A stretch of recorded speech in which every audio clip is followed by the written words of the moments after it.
I, Michael Lobo, do swear in the name of God that I will bear true faith and allegiance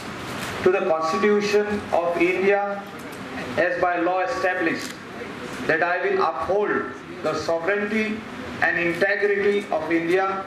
that I will faithfully and conscientiously discharge my duties as a minister for the state of Goa, and that I will do right to all manner of people in accordance with the Constitution and law without fear or favor, affection or ill will. I,